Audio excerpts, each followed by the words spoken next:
All right.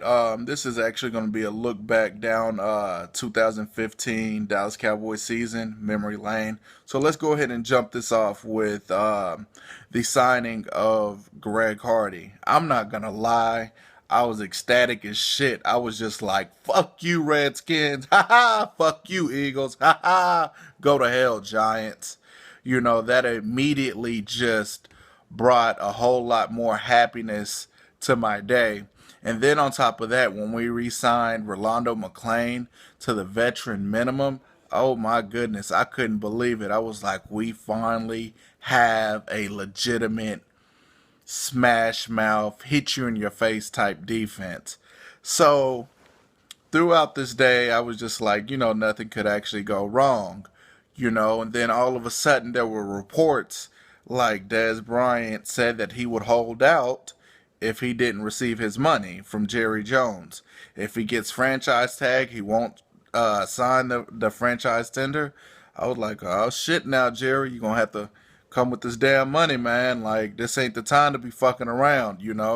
Like, I really want to be able to go party downtown and drink a beer in front of the damn police officers, and they wouldn't be able to do nothing about it because there's going to be thousands and thousands of people in the middle of downtown Dallas celebrating because the Cowboys won the Super Bowl.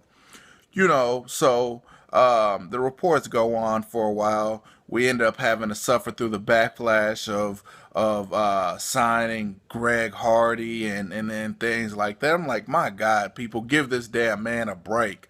We all act like we haven't committed a crime or did anything that we regret doing. Okay, but we get on into training camp. Dez Bryant gets signed. I'm thinking about our secondary. We're having Byron Jones, Morris Claiborne, Orlando Scandrick, Brandon Carr. Um, Everything was actually coming together. We also buried church. So I'm just like, my goodness, like everything goes right. We could be playing in February, so I ended up going to work out one day and I received a flash text 43733 for 1053 The Fan that Orlando Scandrick has been injured for the year. And I was like, what the hell going on out there in Oxnard? So I just shook it off, didn't pay it no damn mind. All right, so that's one injury. So we continue to go on through the whole off season and things like that. And I just really didn't care at that point. I'm just like, in the draft, we got who we needed to get. Randy Gregory. That was a hell of a draft pick that we ended up picking up. Byron Jones. I committed Jerry Jones on making that happen. And then on top of that, how they actually recruited Lael Collins. Hell, I thought the damn dude was LeBron James. As hard as the Cowboys were actually recruiting him, they wouldn't even let him leave up out of Dallas. Jerry Jones actually invited this man to his house. That man was high, high, high, high up on the Cowboys draft boards. So I thought to myself, like, okay, well, is he gonna start immediately? And then I started reading up on things, was like, oh shit, he's gonna end up having to sit behind Ronald Leary a year or two and then actually challenge him. I was like, come on, Jerry, I need you to pull one of your legendary trump cards, man. Come on, what's up? All of a sudden, he starts showing up in training camp. They're battling things of that nature. They go through the preseason. And then Dallas plays the Giants, and I mean it was a hell of a game. Dallas ends up pulling it out, but there were reports where like Dez Bryant is gone for 8 to 10 weeks, and then you saw 10 to 12. And I was just like, hold the fuck up, man. Like, this can't be actually fucking happening. I'm on Twitter. I'm like, look, whoever is tweeting this shit out, we don't know exactly the injury extent or anything like that. So, come to find out he was gone for about 8 weeks. It still didn't bother me. I was like, hell, we still have Terrence Williams, Cole Beasley, Lucky Whitehead, everybody's still gonna be good. We have Lance Dunbar, Darren McFadden, Joseph Randall. All right, so we get to the second game. Romo's driving the ball. We're shutting down DeMarco Murray, which I loved it. He shouldn't have even left Dallas. He should have took less money and been a team player. But he had to provide for his family, so he had to get the money while he could. I don't blame you. But we ended up winning that game. But Tony Romo broke his collarbone. So I'm looking back and I'm just like, ah, shit, here we fucking go again. We lose our quarterback and our receiver and our starting cornerback, within less than 120 days from each other. So I'm looking like, all right, like something's gonna have to give. We lose to Atlanta, we lose the next game, we lose the next game, we lose the next game, and all of a sudden, I'm starting to get depressed. I'm like, you know what? Fuck everybody. Jerry Jones will not take any of my damn money anymore. He won't have a fucking thing to say so in my own damn pockets. So I started watching different positions and how well people were playing and things like that. I mean, I commend Bryce Butler for coming in on short notice and actually making an impact on the team. But one person really stood out negative to me, which was Terrence Williams. Terrence Williams, my God, you're fucking pathetic. That pathetic isn't even a word. You're a bum. Okay?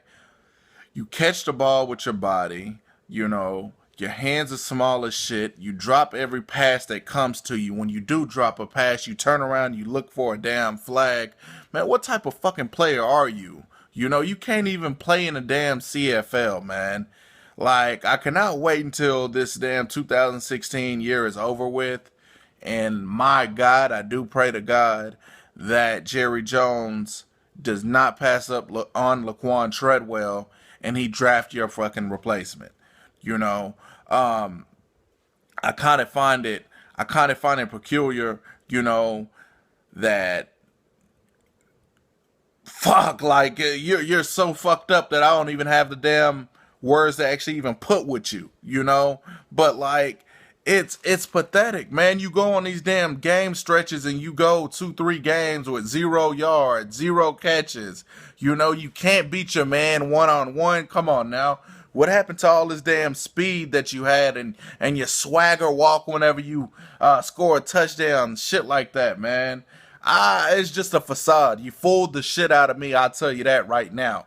You fooled the shit out of me. Ha ha, you got me. Good one. In hindsight, I really did actually enjoy seeing some of the younger players actually come on, like Tank Lewis, like Lucky Whitehead. My goodness, Lance Dunbar, man, hell of an athlete. I hope we actually do re-sign you coming up here when free agency starts.